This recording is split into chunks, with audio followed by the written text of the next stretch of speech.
Pip Freeze versus Pip List. Why does Pip List generate a more comprehensive list than Pip Freeze? Pip's documentation states, what is a requirements format?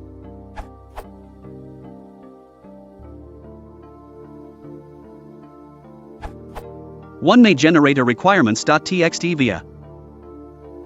A user can use this requirements.txt file to install all the dependencies. For instance, the packages need to be in a specific format for pip to understand, such as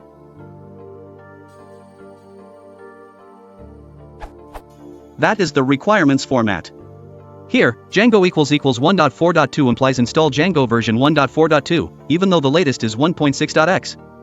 If you do not specify == 1.4.2, the latest version available would be installed.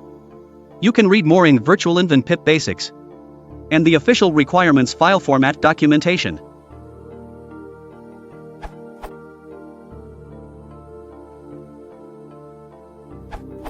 To answer the second part of this question, the two packages shown in Pip List but not Pip Freeze are setup tools, which is easy_install, and Pip itself. It looks like Pip Freeze just doesn't list packages that Pip itself depends on. You may use the all flag to show also those packages. From the documentation, I'll do not skip these packages in the output: pip, setup tools, distribute, wheel.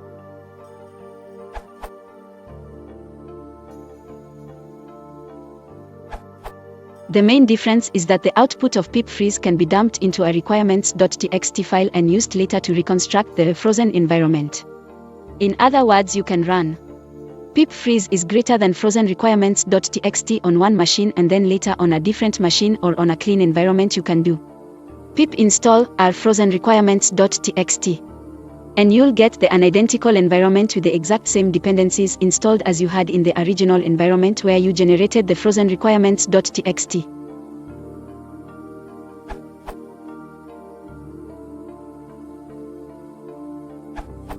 Look at the pip documentation, which describes the functionality of both as Pip List.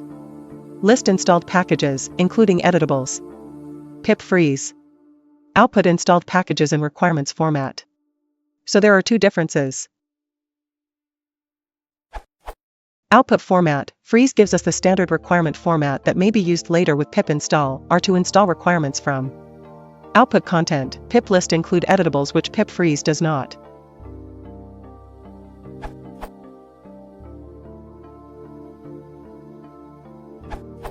My preferred method of generating a requirements file is this method keeps just the package names and package versions, without potentially linking to local file paths, which Pip Freeze alone will sometimes give me.